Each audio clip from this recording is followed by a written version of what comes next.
Okay, so what we have to do, this is asking us to solve simultaneous linear and quadratic equations. In other words, what we need to do here is that we need to find what are the possible answers you can get if I draw myself a little quadratic here, and we have,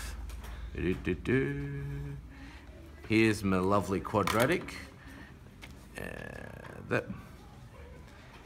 Now, if I was to be rather rude and jab a linear equation somewhere or a straight line somewhere in there, I can either get one or two possible scenarios forming. Either it's going to hit that quadratic twice, or it might just hit the quadratic once. Or if we're very unlucky, we've somehow derped and made the linear equation not meet the quadratic whatsoever. So, for these simultaneous equations, you might remember when we did the linear simultaneous equations, which you might remember looks something like, you might remember this from the test. You had a line going this way, a line going that way, and you had to find the point in between that met.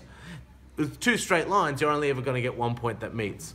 With a quadratic and a linear equation, you can get up to two possible places where they meet. So what I'm going to do today is I'm going to show how you can find, using algebra, using finding the solutions to this, by which I mean where the 2 points where the linear line will meet the quadratic, and also show you using the calculator as well. So I'm going to start with this first example here, which is y equals x squared plus 5x plus 4, and y equals negative x minus 1. So to find where these meet, I'm going to make them equal each other. So I've got y equals x squared plus 5x plus 4, y equals negative x minus 1. I need to find the points where they meet, so that will be where they equal each other.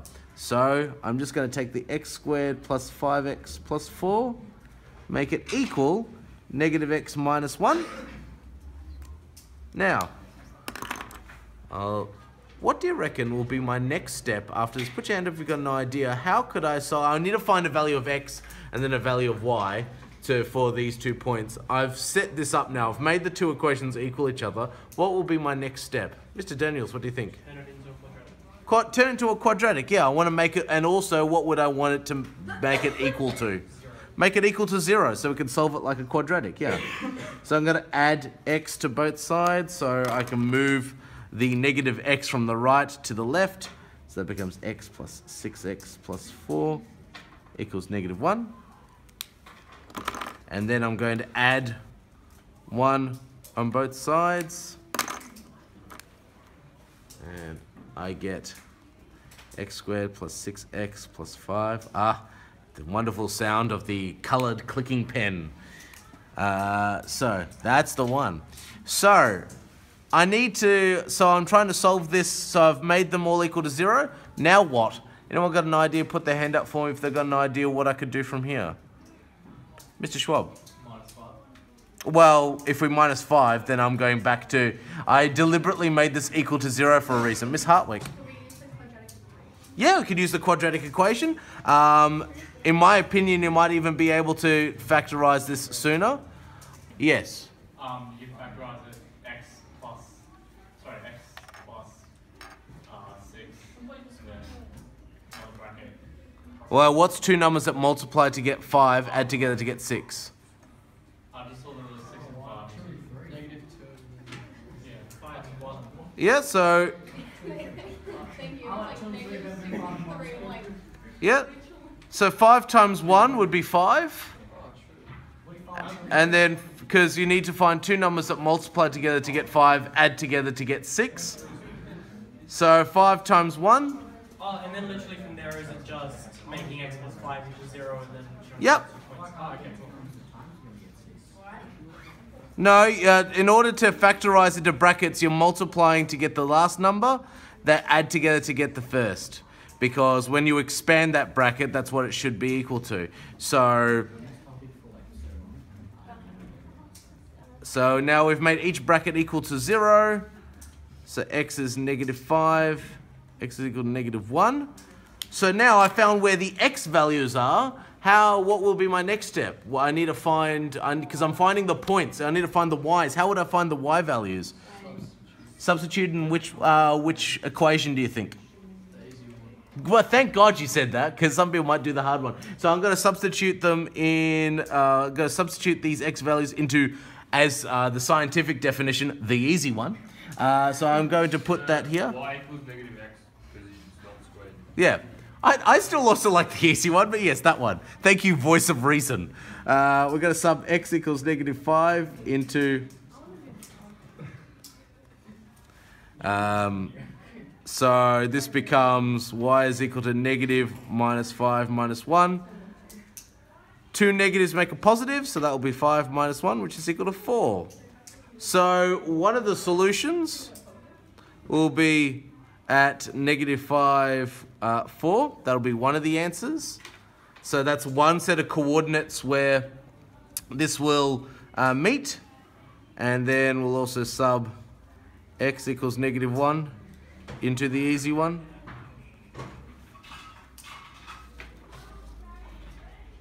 And will become y equals minus 1. 1. Two minuses make a positive. Minus 1. So it'll be at 0. So this will be at negative 1, 0. So there are my solutions to that. That's solving it using algebra. We're able to solve this particular equation. Sorry? Huh?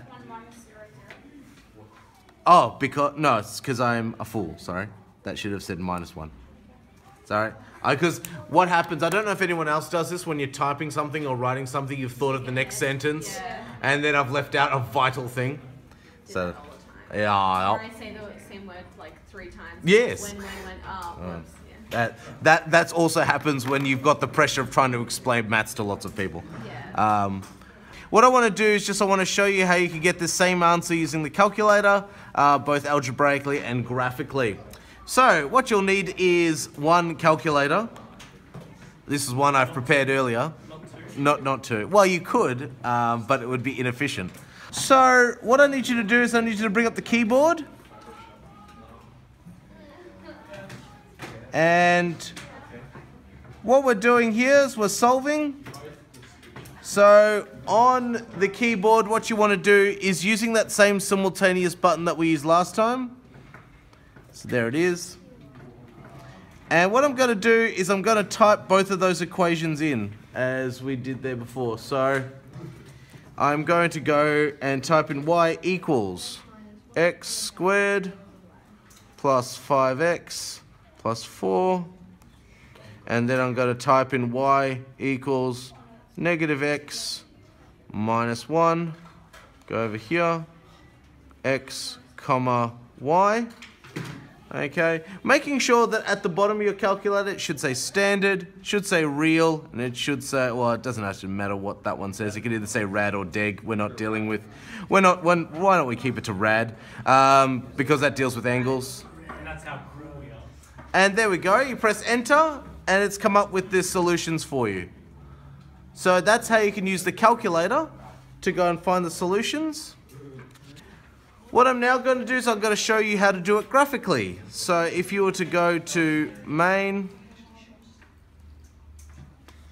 graph and table, I'm going to edit clear all. If you've been editing or zooming in or zooming out on the calculator and you're not sure how to make it all back to normal, if you do the 4 arrows there and just go to default, press OK, that returns it all back to normal. Yeah. So what I'm going to do is I'm going to type in the 2 equations. Listening, thank you. You'll notice here I don't need to type in y equals again. And what I'm going to do is I'm going to sketch them. As you can see, there they are. Okay, so how did I do that? I'll close that for just a sec. What I did is I ticked both of those, and you'll see that button on the upper left, the one that looks like a parabola, that one there. I press that one, And that sketches both of the graphs. And there's also the print. The question was, what happens if it's a bigger equation, you can't see the intersect? Then that's when you'll press your 4 little arrows there, and you can make these, the axes bigger. So for instance, x min, I can make that to minus 50, I can make that plus 50. I'll probably make a scale of 5, so there's only 10 lines. I can make the y minimum, y maximum 50, make the scale 5. And then that has now made this guy huge. Okay. So that's also very useful. If we go to default. I was gonna say, That's all right. Okay. So to find the intersection, you go to gsolve intersection. Yes, Miss Mullins. Oh, okay. Yep. So just a second. So I'm just going to do this again. Boop. Okay. So in order to make sure it says analysis, see it'll say type if you're clicking up here. It'll say analysis if you click on the graph. Did you see that, Cassie? So if you click on the equations here, it'll say type. If you click on the graph, it'll say analysis. So click on the graph. Tell me what it says. Have you got it saying analysis now? Good. So just go to analysis, gsolve, intersection. And so it says there -5 and 4. If you press the right arrow, and it says -1, 0. And there is your intersection. Yeah. The only reason why I would leave this as last minute is because on Graph and Tab, it can't do fractions, it can't do exact answers or square roots, it will only ever do it as decimal places. So you should only use this method for checking.